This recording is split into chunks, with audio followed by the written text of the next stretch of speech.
tiene frío? No. ¿No tiene frío? Yo tengo frío y yo soy del sur. ¿Cómo usted no va a tener frío? Yo sí. Quiero hacerle una pregunta. Quiero comenzar esta noche haciéndole una pregunta. Y la pregunta es a lo siguiente. ¿Usted ha visto alguna vez un guaso? ¿Sí? Levante la mano, ¿cuántos han visto un guaso? Todos. Bueno, la verdad es que yo mismo soy guaso. No se me nota mucho, pero yo soy del sur. Soy de la 8ª región, no sé si alguna vez lo dije, creo que sí. Debo haber contado alguna historia de animales o algo. Entonces, yo soy del sur, y mientras en mi niñez yo jugaba con mis animales, jugaba con el perro, jugaba a hacer una broma al chancho. Aquí en la capital, tal vez alguno que tiene la edad que yo tengo, jugaba con su Nintendo. Disfrutaba con Mario. ¿O no, hermano José? Y mientras yo, por ejemplo, ideaba la forma de poder arriar las vacas, tener una buena varilla, tal vez alguien aquí ideaba la forma para poder escaparse de las clases. Aquí en la ciudad, hacer, como dicen aquí, la chancha. El sur. Pero yo le parezco un guaso. Eso quiere decir que cuando usted me vio subir aquí, usted no dijo, ah, el hermano es un guaso, mira. Su forma de hablar, su vestimenta, inclusive su apariencia lo acusa. ¿Lo vio en mí? Yo no represento la esencia del campo chileno. Pero quiero que nos imaginemos un guaso de verdad. De hecho, quiero que nos pongamos en esa situación de ver uno real. Alguien que sí ha vivido el sur desde el comienzo. Y se ha mantenido ahí. Quiero que piense conmigo en que usted está en un lugar cualquiera del sur, transitando por una de estas calles que son de piedra, el denominado chancao, que es la típica piedra molida con el cual pavimentan el camino. No es asfalto, es tierra suelta. Y usted va por ese lugar en un vehículo, en el campo, y de pronto se da cuenta que su mapa no coincide con el camino que usted está transitando. Está rotundamente perdido. Tal vez a alguien que ha viajado al sur le ha pasado. Rotundamente perdido en el sur. Solo ve un campo azul a lo lejos, con montañas, detrás suyo solo hay más camino, al costado unas vacas y al otro lado más vacas. Y está perdido, no tiene a quién preguntar. Comienzan a pasar los minutos, usted está ahí, se siente nervioso, quiere encontrarse con alguien que le diga dónde está. De pronto a lo lejos aparece una persona arriba de un caballo. Recuerde, estamos en el sur. Esa persona que viene a caballo no va a una reunión en el directorio, ni tampoco es un jugador de polo que va al partido. Es un guaso. ¿Se lo puede imaginar conmigo? ¿Cómo viene vestido? Viene vestido de eterno, ¿no es verdad? Así como yo ahora. ¿No? ¿Cómo viene vestido? Viene del trabajo. ¿Cómo cree que viene vestido? Con un poncho. Tal vez viene con alguna camisa remangada, un poco gastada ya tal vez, un poco desteñida. Trae un jeans, también desteñido, sucio. Sus brazos también están sucios. Cada una de las venas de sus brazos está marcada, producto del trabajo. Sus manos también están muy marcadas con sus venas y están cochinas. Sobre su cabeza posiblemente pueda haber un sombrero de ala completa. Una chupalla. O un simple jockey. Cualquiera que sea el modelo que pensemos, está sucio y desteñido. Y a medida que usted lo ve y él se va acercando, usted piensa, ¿le podré preguntar a él o no? ¿Él sabrá responderle? Entonces cuando ya está lo suficientemente cerca, le dice, amigo, ¿me puede ayudar? Entonces él responde, claro que sí, buen señor. Dígame, ¿qué le puedo ayudar? ¿Le daría esa respuesta? ¿No? Sacaría de su bolsillo un GPS y le diría, sí, mire, usted está ubicado en este lugar. ¿Haría eso? O sacaría su celular y diría, espere, me voy a meterme a Google Earth. No haría eso. Seguramente le respondería con un tono que esperamos. Un tono de sureño. Cantadito tal vez. Sí, dígame. ¿Sabe que estoy buscando tal calle? Claro que sí, mire, tiene que irse por aquí Y cuando llega al fondo, en la esquina de los sauces, tiene que irse a la derecha. Es allí nomás. Cada vez que un guaso dice allí, en realidad son 20 kilómetros. Pero usted se encuentra con esta persona sencilla. Una persona común, usted no espera una respuesta muy elaborada, ni tampoco espera que esa persona sea muy complicada a desenvolver. Es una persona sencilla, que se expresa de manera sencilla. Esta noche quiero que hablemos de una persona que es como nuestro ejemplo. Su nombre es Agur. Y está en el libro de Proverbios, capítulo 30. Quiero invitarle a que vaya allá.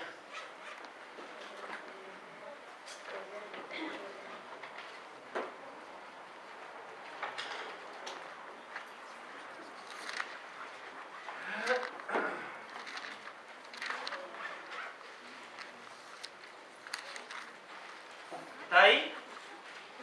Sí. Proverbios capítulo 30. Y comienza el primer capítulo, el primer versículo, diciendo palabras ¿de quién? De Agur. Hijo de Jaquet. Y luego dice en el versículo 2, ciertamente más rudo soy yo que ninguno, ni tengo entendimiento de hombre, yo ni aprendí sabiduría, ni conozco la ciencia del santo. ¿Quién subió al cielo y descendió? ¿Quién encerró los vientos en sus puños? ¿Quién ató las aguas en un paño? ¿Quién afirmó todos los términos de la tierra? ¿Cuál es su nombre y el nombre de su hijo? Si sabes, toda palabra de Dios es limpia. Él es escudo a los que en él esperan. No añadas a sus palabras para que no te reprendan y seas hallado mentiroso. Dos cosas te he demandado. No me las niegues antes que muera. Vanidad y palabra mentirosa, aparta de mí. No me des pobreza ni riqueza, manténme del pan necesario. No sea que me sacie y te niegue y diga, ¿quién es Jehová? O que siendo pobre hurte y blasfeme el nombre de mi Dios. Padre Santo, en esta noche vamos delante de tu presencia. Queremos pedirte que tú ilumines nuestro pensamiento. Quiero pedirte que tú ilumines nuestra mente para que podamos comprender esta palabra. Que sea tu propio Espíritu Santo el que nos guíe a través de tu Escritura, para que a través de Él tú nos reveles las verdades eternas que tú le revelaste también a este hombre sencillo. Te doy gracias porque has permitido que lleguemos a este lugar para reunirnos. Y solo esperamos que tú nos guíes. Esto te lo pedimos en el nombre de Cristo Jesús. Amén. Lo leyó conmigo, ¿no? Esta no es cualquier declaración. No es una declaración hecha así a la ligera.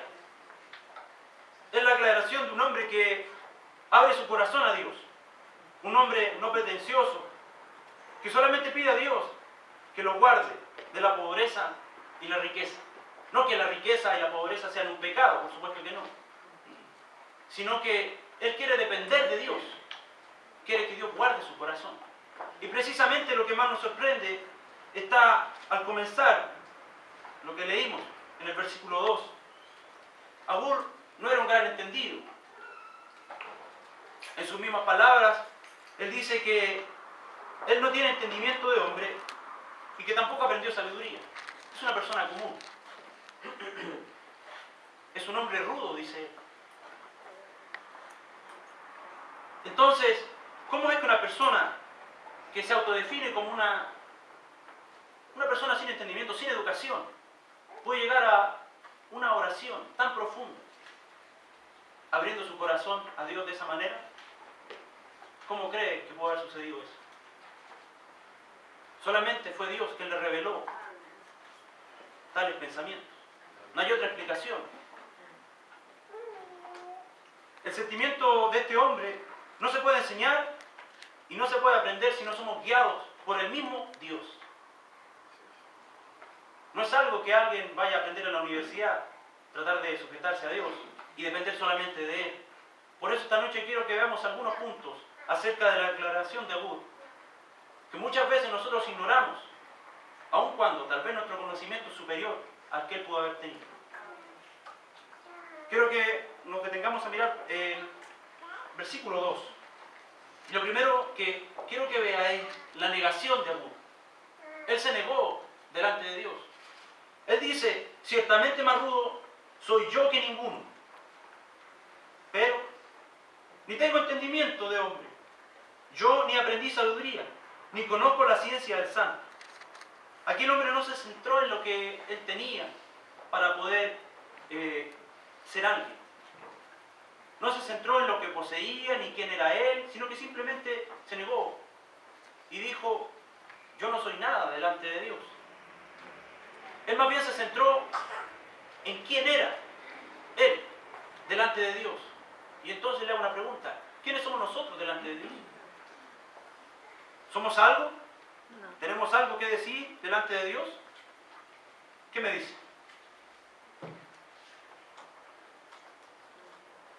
Agur sinceramente abrió su corazón y dijo, yo no soy nada delante de Dios.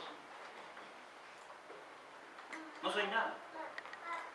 Ni tengo sabiduría, ni tengo conocimiento de hombre. Eso es supuestamente lo que nosotros hicimos cuando entregamos nuestra vida a Cristo. Todo lo que teníamos, dijimos, esto no me sirve de nada. Yo no soy nada. Y todo lo que necesito está en ti. Entonces recibimos a Cristo en nuestro corazón. Quiero que busque Filipenses.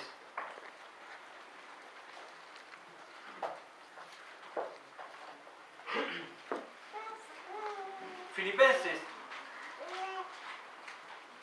capítulo 3.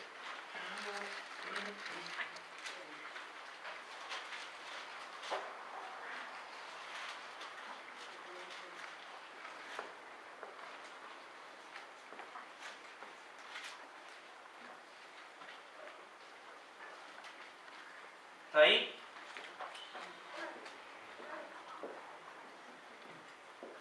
Esta es una declaración que también hizo el apóstol Pablo. ¿Usted sabe quién era el apóstol Pablo? Saulo de Tarso. ¿Sabe quién era? Él era ciudadano romano. Él era fariseo de la tribu de Benjamín. Estudió a los pies de Gamaliel. Lo que hoy día sería algo así como un triple doctorado. Era romano. Tenía dinero, estatus social. Él podía llegar delante del sumo sacerdote y decir, oiga, yo creo que usted podría hacer esto. Y el sumo sacerdote lo oiría. Lo escucharía. ¿Cuántos de nosotros hoy podemos ir delante del presidente de la República y decir, ¿sabe qué? Usted debería hacer esto. Y nos daré en audiencia para decirlo. Bueno, eso tenía Pablo. Quiero que leamos desde el capítulo 3, versículo 3 en adelante. Y dice, porque nosotros, ¿qué dice? Somos la circuncisión, los que en espíritu servimos a Dios y nos gloriamos en Cristo Jesús, no teniendo confianza en la carne. Aunque yo tengo también de qué gloriarme en la carne. Si alguno piensa que tiene de qué confiar en la carne, yo más.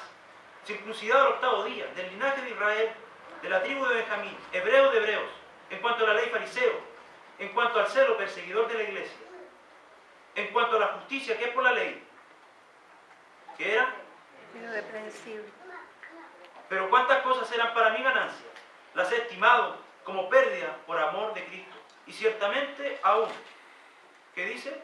Estimo Todas las como cosas pérdida como por la pérdida. excelencia del conocimiento de Cristo Jesús.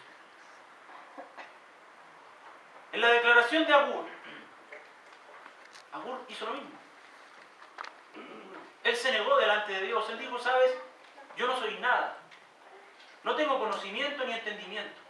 Pablo dice que tiene todas sus posesiones, su dinero, su posición social, sus influencias, todo lo que tenía, por basura, por amor a Cristo Jesús.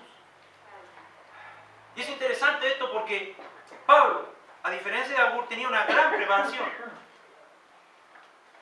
¿Es porque Pablo conoció esto a través de todo su conocimiento y el estudio de Gamaliel?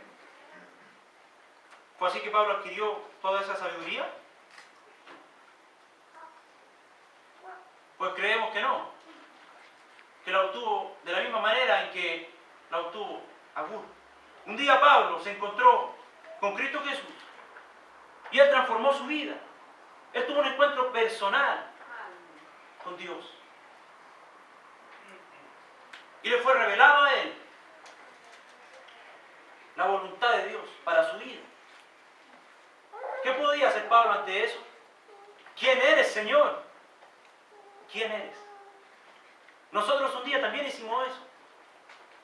Nos vimos enfrentados a la realidad de nuestro ser, de quienes éramos, pecadores, sin remedio, sin salvación. Y hicimos lo mismo, nos negamos a nosotros mismos. Eso fue lo que hicimos, eso fue lo que usted hizo. Se negó a sí mismo y se entregó a Dios como única solución a su problema. La perdición eterna, el infierno.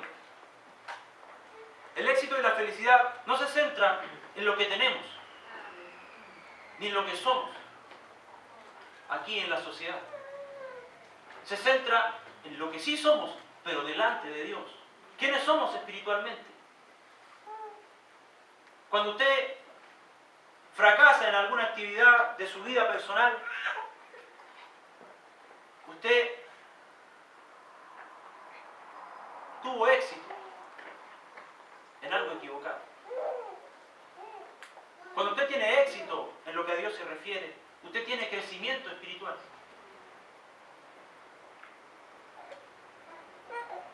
Cuando niño, yo tuve un perro. Era el perro más fantástico que un niño podría haber deseado. Su nombre era Ricky. Era un perro muy genial. De verdad era un perro muy genial. Y diferente a todos los perros que yo jamás conocí mientras estuve en el campo. Fue el primero en perseguir las piedras. Fue el primero en devolver la pelota. Fue el primero en nadar. Fue el primero en acompañar a una persona sin arrancarse y seguir cualquier otra cosa. Era el perro más genial que yo pude haber deseado nunca. Pero una de las cosas que él hacía intrigaba a todos los demás perros que yo tenía. ¿Sabe qué era? Él perseguía su cola. Ningún perro más la perseguía. Entonces cuando él perseguía su cola, todos los demás perros lo observaban. No entendía qué hacían. Entonces mientras él perseguía su cola, algunos se sentaban a observarlos. Otros a lo lejos lo miraban. Algunos le ladraban. Pero él seguía ahí. Y mientras más lo miraban, él más seguía. Había un perro, el más viejo. Su nombre era Kim. Debe haber tenido unos 14 años ya. Era un viejo policía. Este perro se sentaba a verlo, desde que comenzaba hasta que terminaba. Podía estar el perro persiguiendo su cola fácil 15 minutos. Sin una razón aparente, él simplemente perseguía su cola. Entonces, de repente jugaba a pensar a que le decía algo. No sé, le diría algo como, ¿qué estás haciendo, perro? Y él le diría, estoy persiguiendo mi cola. ¿Con qué objeto? Es que he pensado y creo que si agarro mi cola, yo voy a ser feliz. ¿Vas a ser feliz? Sí, voy a ser muy feliz.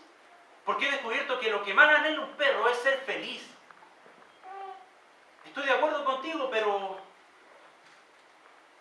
¿de verdad crees que lo vas a lograr persiguiendo tu cola?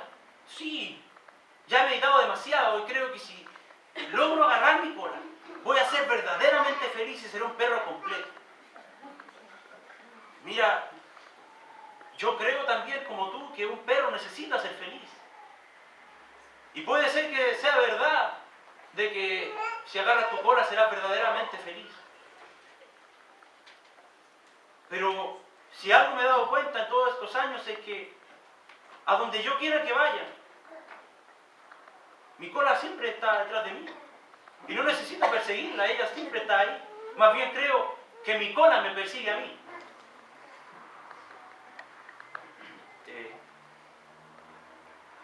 Muchas veces nosotros somos como el perro. Perseguimos la felicidad a donde quiera que vaya. ¿A dónde va la felicidad? Nosotros ahí queremos estar. Pensamos que logrando cosas, logrando títulos, logrando educación, vamos a lograr la felicidad. Y cuando ya estamos a punto de tomarla, escapa nuevamente. Y estamos igual que el Ricky. Pero nunca la tomamos. Y de nuevo, cuando ya parece que la vamos a alcanzar, y la vamos a alcanzar, y estamos a punto de tomarla, nuevamente está más lejos que nunca. Y no nos damos cuenta que esa felicidad que perseguimos está tan cerca. Si nos preocupáramos de nuestros deberes, Dios nos daría esa felicidad que buscamos en cosas exteriores.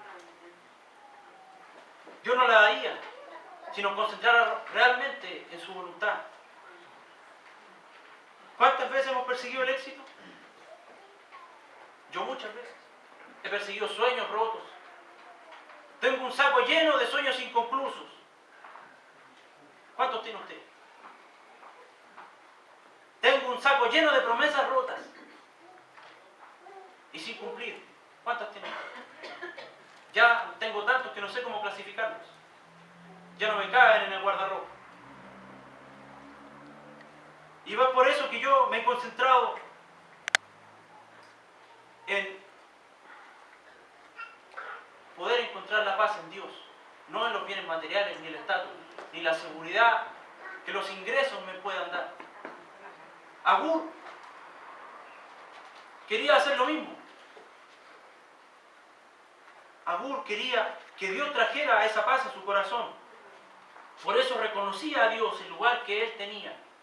Él es el creador de todo. ¿Lo creo o no? Él dice, ciertamente más rudo yo soy que ninguno, ni tengo entendimiento de hombre. Yo ni aprendí sabiduría, ni conozco la ciencia del santo. Él reconocía que Dios era Dios. Y no intentaba controlar las cosas por él mismo. En Mateo, capítulo 5, encontramos un dibujo perfecto de quiénes somos delante de Dios. Y entender quiénes somos delante de Dios nos abre una puerta enorme. Porque en cuanto más descubrimos quién es Dios, más sabemos qué es lo que hizo con nosotros.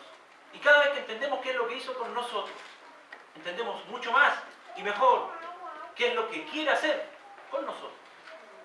¿Está ahí en Mateo capítulo 5?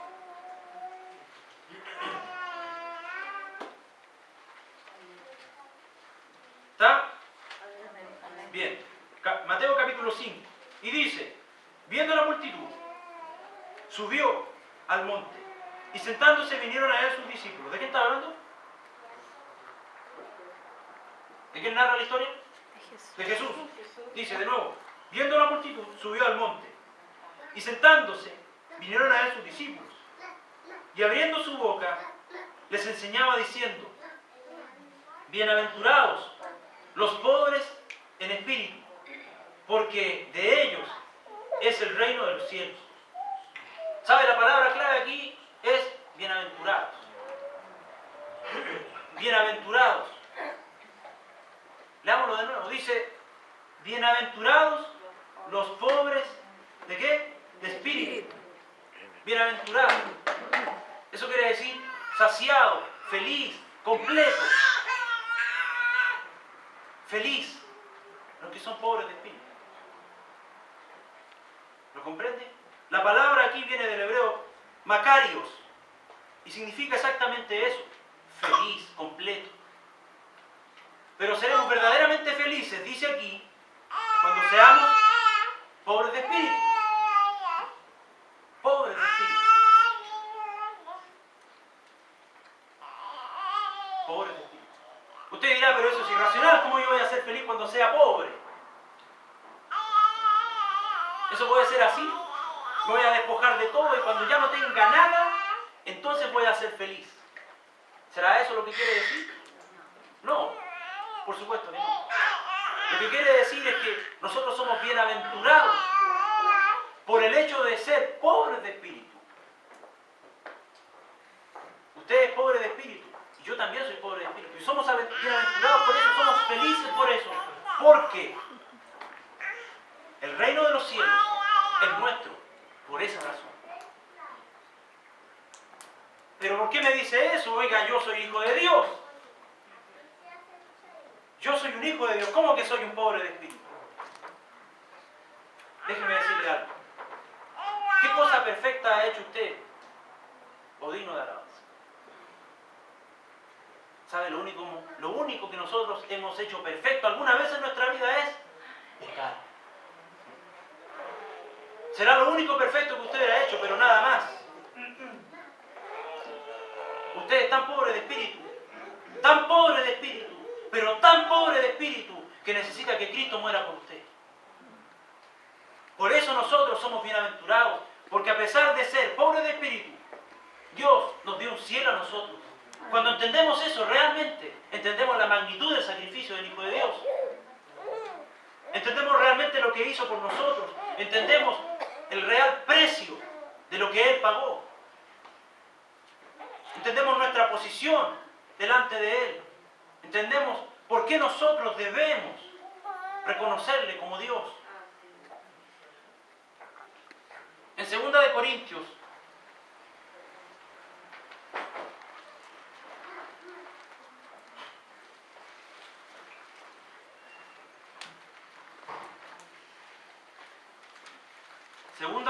Corintios, capítulo 8.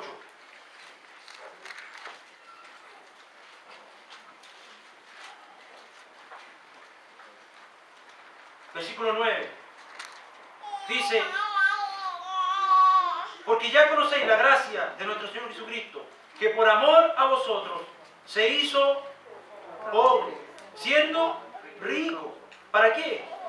Para que vosotros, con su pobreza, fueseis enriquecidos. Y dice en Romanos 8:32, el que no escatimó ni a su propio Hijo, sino que lo entregó por nosotros, ¿cómo no nos dará con Él todas las cosas? ¿Sabe? Agur entendió esto. Agur no tenía, por supuesto, el Nuevo Testamento en su mano. Agur lo entendió a través de la revelación del Espíritu de Dios. Dios le reveló esto a Agur. Y él comprendió que si él reconocía a Dios, el lugar que él tiene en nuestra propia vida,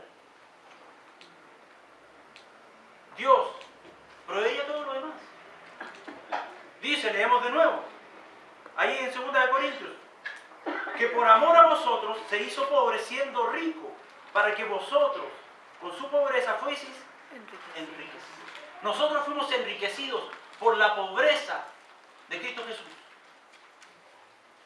Eso quiere decir que Él pagó el precio por nosotros. Y usted no hizo nada. ¿Sabe qué hizo? Reconocer que tenía la culpa. Y fuimos premiados.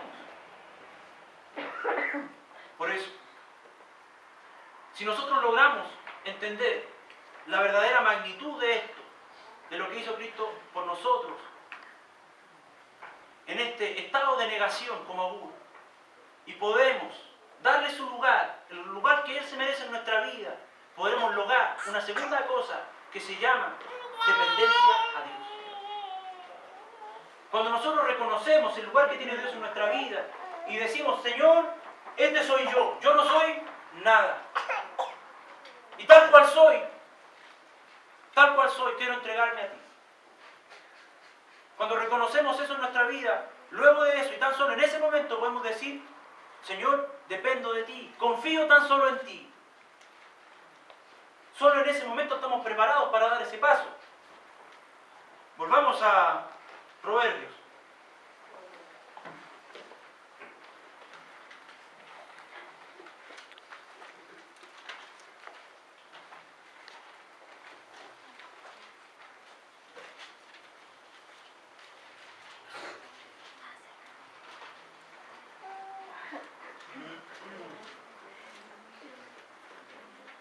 Proverbios 30, 8, 9.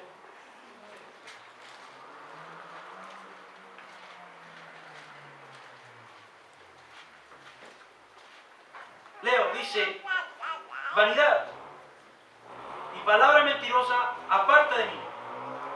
No me des pobreza pobreza ni riqueza. Manténme con mucho pan, dice, ¿cierto? No, del pan necesario. Dice, manténme Del pan necesario. con un gran dinero. Manténme con el cable, la internet, wifi, banda ancha. ¿Eso dice?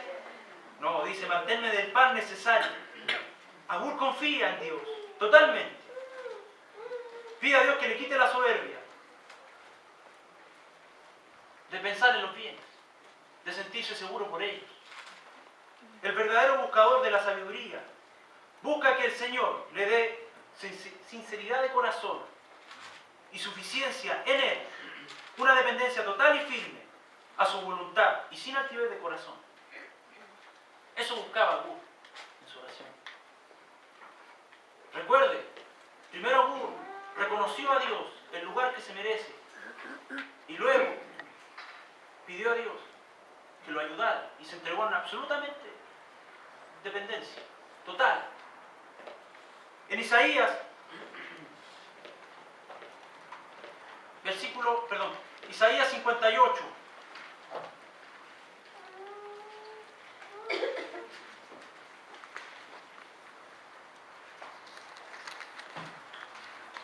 En Isaías 58,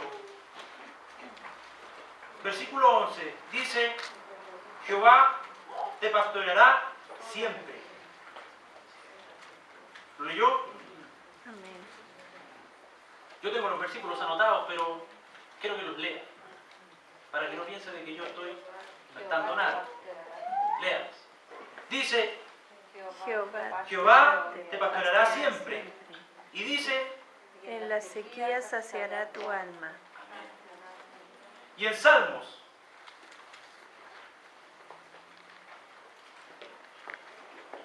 y en el libro de los Salmos, capítulo 32. No. Sí. 32.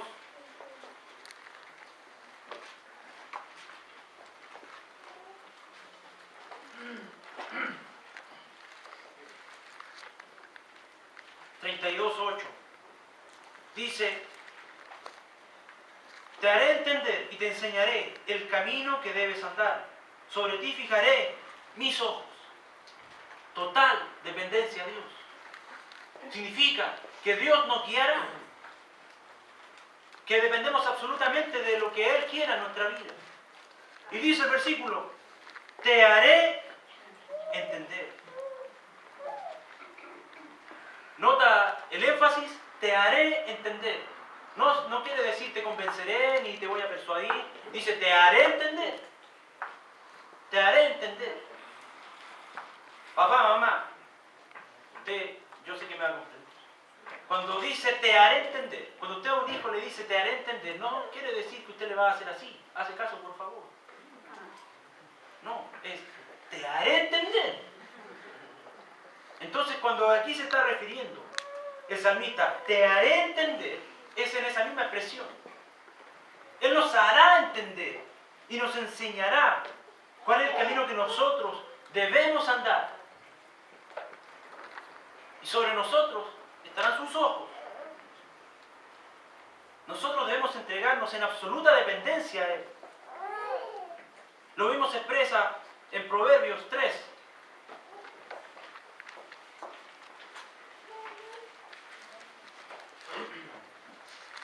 5 y 6. Dice: fíate de Jehová de todo tu corazón y no te apoyes en tu propia prudencia.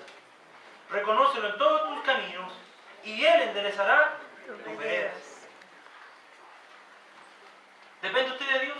Amén. Amén. No me responda, quiero que la responda en su mente. ¿Depende usted de Dios? Esa es la pregunta. ¿Sabe? Esto que nos enfatizan estos versículos no es una propuesta, no es un negocio, una proposición, no es que si yo hago esto, Dios me va a dar esto, no. No es así el asunto. Tenemos un Dios a nuestro lado, tenemos a su Hijo que nos ama y su Espíritu Santo que nos guía. Pero de alguna manera ignoramos esta verdad. La ignoramos. Vivimos nuestra vida como si en realidad esto no estuviera sucediendo y no dependemos de Dios. Más bien, no queremos depender de Dios, porque si quisiéramos, podríamos. No entregamos a Dios nuestras cargas. Cuando surge un problema, queremos solucionarlo nosotros, a través de 1000 fórmulas, repactaciones, créditos de consumo, soluciones, tarjeta de crédito, Visa, Mastercard, todas las soluciones que el abanico de posibilidades del mercado nos ofrezca, pero Dios no está en ellas. ¿Qué sucede con nosotros cuando eso pasa? ¿Sabe? Un científico que está realizando ahora una nueva serie de investigaciones en un estudio de National Geographic llamado Cosmos. Él razona y dice, nosotros somos los únicos seres pensantes sobre la Tierra. Somos los únicos seres que conocemos la existencia, nadie más. Somos los únicos que sabemos en real magnitud los efectos de nuestra propia vida aquí en la Tierra. Pero sin embargo vivimos como si eso no pasara. Gastamos todos nuestros ingresos mundiales en tratar de satisfacer necesidades pasajeras y no estamos fijándonos que destruimos el planeta. Y es el único planeta en donde vivimos. De la misma manera nosotros tenemos una única verdad, y es que Dios quiere que nosotros dependamos de Él. Pero vivimos nuestra vida como si eso no pasara. No dependemos de Dios. ¿Por qué razón? ¿Por qué no confiamos en Dios para depender de Él? Por eso es una pregunta que usted debe responder en su corazón.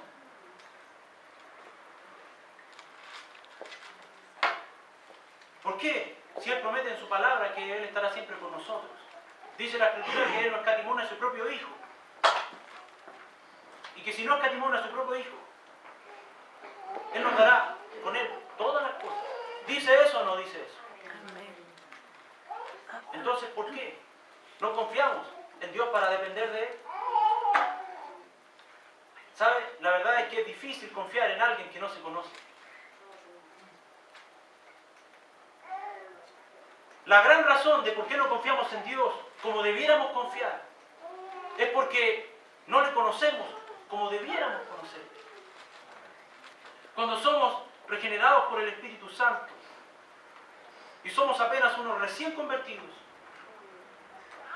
nuestra principal tarea personal es conocer cada día más de Dios y entender su voluntad personal para cada uno de nosotros. Porque si usted conoce a Dios, ¿sabe qué va a pasar? Usted va a amar a Dios. Y cuando usted ame a Dios, usted va a confiar en Él. Y cuando usted confíe en Él, usted va a hacer su voluntad. Y cuando usted haga la voluntad de Dios, usted va a ser bendecido. Pero no lo vamos a lograr si no confiamos en Él, si no queremos conocerle. ¿Sabe qué le aconsejo? Que guarde tiempo en conocer a Dios. Porque es su Salvador. Y es su salvación. En el reino de Dios no hay nietos, solo hay hijos. Y usted es un hijo de Dios. Usted debe apartar tiempo para conocer a su Dios, que es todopoderoso. ¿Lo sabía? Amén.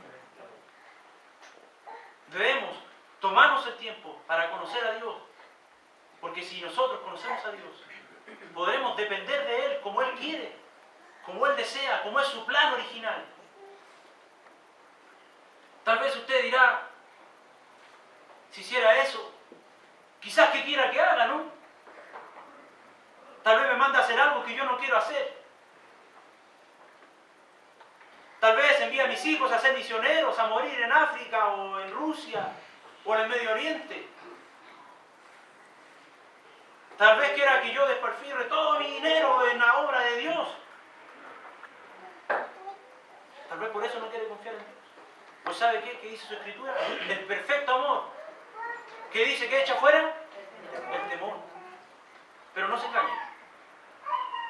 No es su perfecto amor a Dios el que echa fuera el temor, sino que es el perfecto amor de Dios hacia usted el que echa fuera el temor. No tenga temor a la voluntad de Dios. No tenga temor, porque si usted se entrega a la voluntad de Dios, usted conocerá la perfecta voluntad de Dios para usted. Si hay una razón por la cual Dios le salvó, si hay un propósito en su vida, si hay un don espiritual, algo que Dios puso en usted, Él quiere que usted lo desarrolle. Y usted no lo va a desarrollar si no confía en Dios, si no se entrega a la voluntad de Dios. Si usted no hace su voluntad, si no la conoce.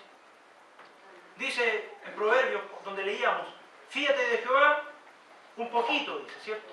No.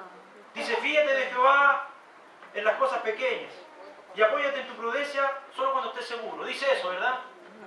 No, dice, fíjate de Jehová de todo tu corazón y no te apoyes en tu propia prudencia. Reconócelo en todos tus caminos. Y dice que Él, cuando usted reconoce delante de Dios sus defectos y los entrega a sus pies y luego se sujeta en la dependencia total a Dios, Él limpiará su camino y le bendecirá. Amén. Él limpiará su camino. Porque cuando usted reconoce a Dios su lugar, algo que ya debería haber hecho, reconocer a Cristo como su único y suficiente Salvador, reconociendo también su condición de pecador, y luego se entrega en dependencia total a Dios, ¿sabe? Él limpiará su camino, porque en Él está el control de todas las cosas. Lo creo. Amén. Dice, fíjate de Jehová de todo tu corazón y no te apoyes en tu propia prudencia. Reconócelo en todos tus caminos, no en algunos caminos, en todos tus caminos, y Él enderezará sus veredas. Él enderezará tus veredas. Esta palabra, enderezar, tiene un significado en hebreo. Su palabra es iyasherke, y significa limpiar, significa quitar del camino. Esta misma palabra se utiliza en Isaías 40.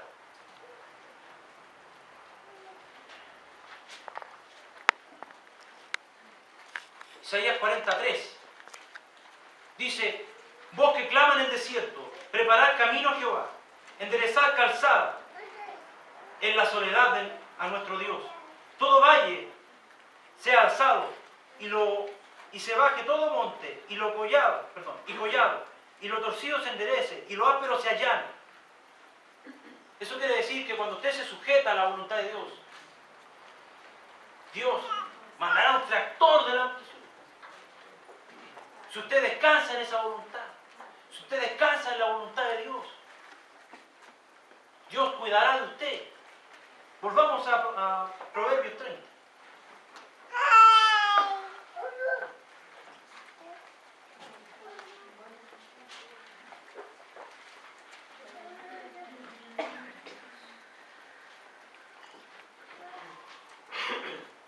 Proverbios 30, versículos 7 y 8.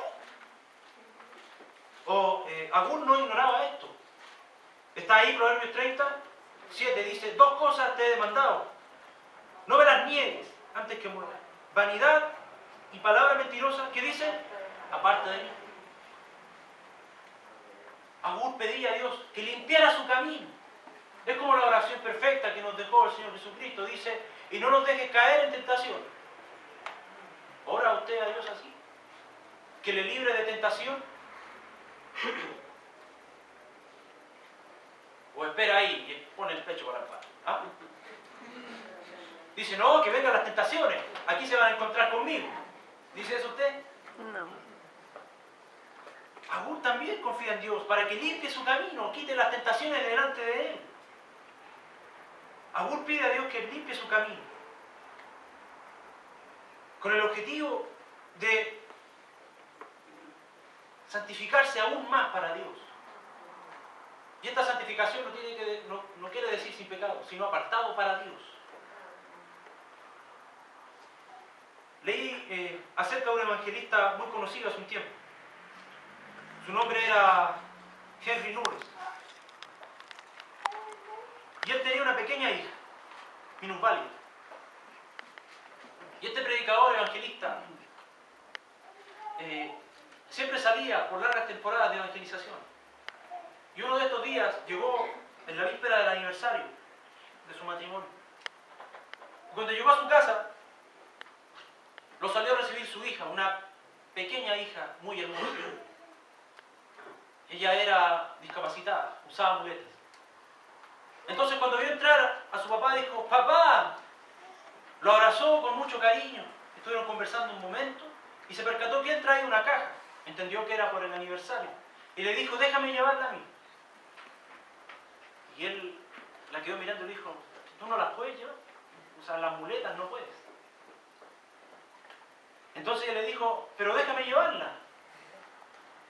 Es que no puedes irla, si usas las muletas no puedes llevar, porque tienes que tomar con tu mano la muleta. Déjame llevarla, yo quiero hacerlo. Entonces él no quiso contradecirle más y entregó la caja. Y esperó el momento para poder sujetarla cuando llegaba la ocasión, si se iba a caer o no. Entonces cuando ella tomó la caja, así, con las muletas colgando acá, y ya estaba a punto de trastabillar para caer, ella le dijo: levántame, llévame tú y yo voy a llevar la caja. ¿Sabe?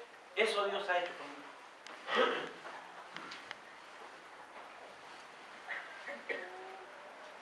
Muchas veces. Pareciera que fuera el gran hermano Juan Pablo el que hace todo por el poder de su convencimiento, pero no.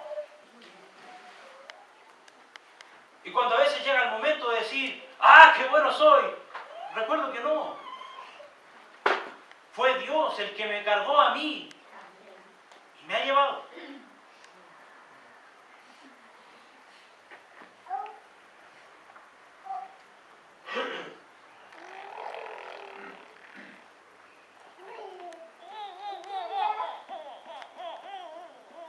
Y yo sé que eso va a ser con usted. Amén. Cuando de repente hay muchos problemas y situaciones, cuando hay penas por delante, Dios quiere llevarnos. Él quiere que usted le reconozca como Dios, que usted espere en Él, porque Él quiere limpiar su camino, quiere llevarlo a usted. Pero nosotros no queremos que Él nos lleve. Somos orgullosos de corazón y creemos que nosotros podemos, porque nosotros podemos. Y eso no es verdad. Nosotros no podemos, porque cada vez que hemos tomado nuestras vidas con nuestras propias manos, nos hemos equivocado y hemos cometido errores. Pero Dios quiere que nosotros confiemos en Él, que dependamos de Él, para que Él limpie nuestro camino. Y si logramos entender esto, que Dios quiere limpiar nuestro camino, podremos tener finalmente lo que Él más anhela: una dirección fiel en nuestra vida. No una dirección pendulante, que un día estamos bien, otro día estamos mal. Una dirección fiel, real.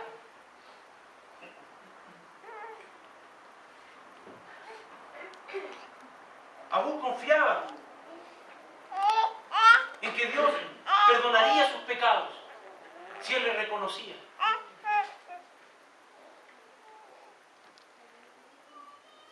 Recuerde, Abú primero reconoció su estado delante de Dios, pecador. Luego se entregó a Dios en dependencia para que Él dirigiera su camino. Pidió a Dios que limpiara su camino. Y finalmente pide a Dios que le dé una dirección fiel a su vida. Proverbios 30, 5 y 6 dice: toda palabra de Dios es limpia. Él es escudo a los que en Él esperan. No añadas a sus palabras para que no te reprenda y seas hallado mentiroso.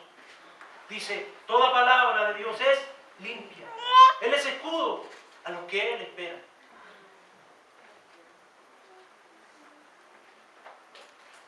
Abú confiaba en que Dios le perdonaría sus pecados si él reconocía que Él era el verdadero Dios.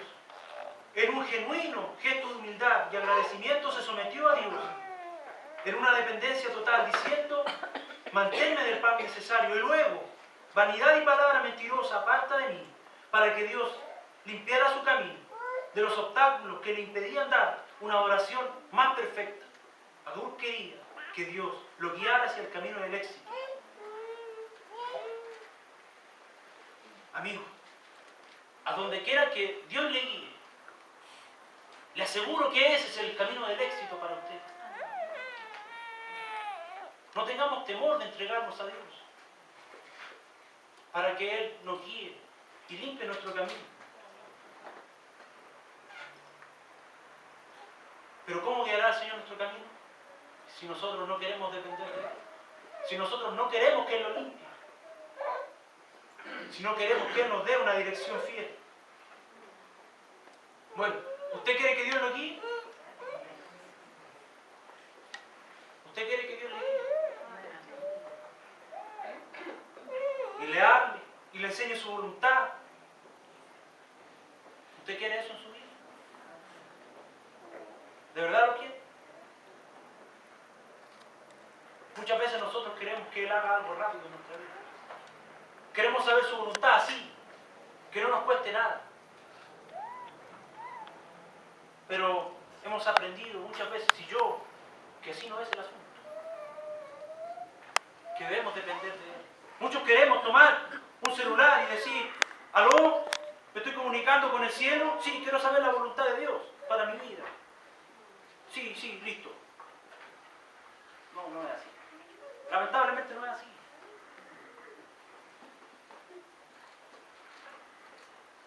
No es así que Dios revela su voluntad.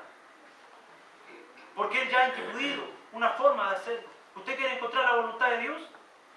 Dios nos dirige a través primero de su palabra. En el Salmo 119, 105 dice, lámpara es a tus pies mi palabra y lumbrera a mi camino. La palabra de Dios le mostrará la voluntad de Dios. Tanto que quieren conocer la voluntad de Dios. ¿Cuál es la voluntad de Dios para mi vida? ¿Sabe? En la Escritura está cuál es la voluntad de Dios para su vida. En la Escritura se menciona mucho acerca de la voluntad de Dios para nuestra vida. En Efesios 5:17 dice, por tanto, no seáis insensatos, sino entendidos de cuál sea la voluntad del Señor. No embriaguéis con vino, en lo cual hay disolución, antes bien seáis llenos del Espíritu. La voluntad de Dios es que usted sea lleno del Espíritu. ¿Es usted lleno del Espíritu?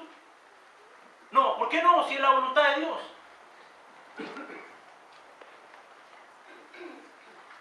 ¿Por qué no? En 2 de Pedro 3:9 dice, el Señor no retarda su promesa, según algunos la tienen por tardanza, sino que es paciente para con todos, no queriendo que ninguno perezca. La voluntad de Dios es que usted tenga salvación.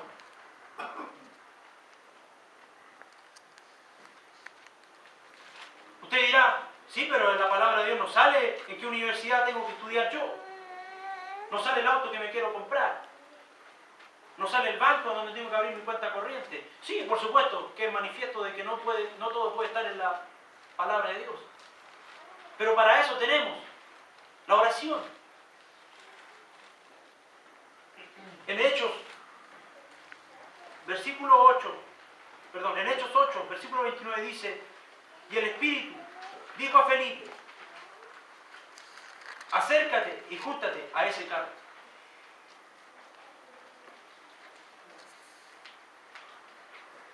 ¿Está ahí?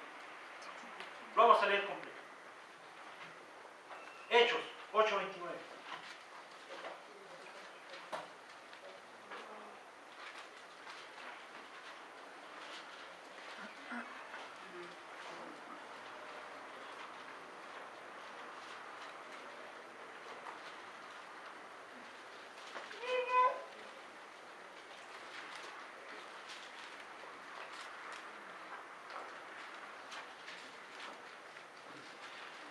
Dice, y el Espíritu dijo a Felipe, acércate y júntate a ese carro. Y acudiendo Felipe, le oyó. ¿Qué dice que leían? El profeta Isaías. ¿Usted quiere saber cuál es la voluntad de Dios para su vida? La oración es ahí, 13. Versículo 2. Dice, ministrando estos al Señor y ayunando, dijo el Espíritu Santo, apartadme a Bernabé y Pablo para la obra que los he llamado. Y en Nehemías, capítulo 7, versículo 5, Nehemías quería reconstruir la muralla de Jerusalén, dice, entonces puso Dios en mi corazón que reuniese a los nobles. No voy a continuar, solo deseo enfatizar. Puso Dios en el corazón de estos varones algo. ¿Lo lograron así simplemente caminando por la calle, llevando una vida espiritual pobre? ¿Dios acaso llamó a alguien, el más cercano que estaba, acerca de la necesidad y dijo, tú vas? No. Dios los llamó a través de la oración a ellos, para que hiciesen algo por y para Dios. Usted dice, sí, pero yo he orado mucho tiempo y la verdad es que aún Dios no responde mi oración. Tal vez entonces lo que usted necesita es sabiduría. Dice la Escritura que si alguien tiene falta de sabiduría, tiene que ir a la universidad. Eso dice, ¿sí? ¿Dice eso? No, dice si alguien tiene falta de sabiduría, pídale a Dios, el cual da a todos abundantemente.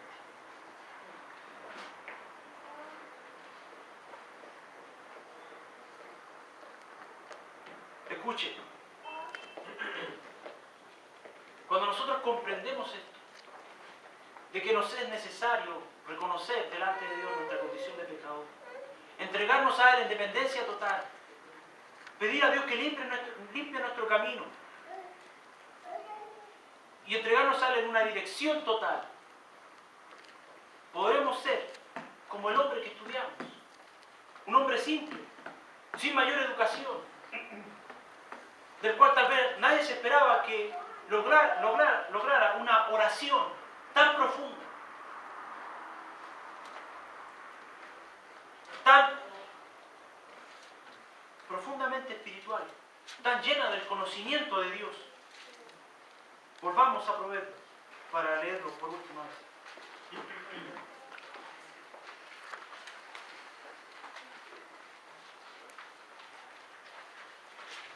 Dice, versículo 2, ciertamente más rudo soy yo que ninguno, ni tengo entendimiento de hombre, yo ni aprendí sabiduría, ni conozco la ciencia del santo.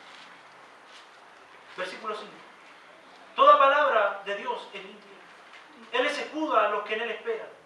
No añadas a sus palabras, para que no te reprenda y seas hallado mentiroso.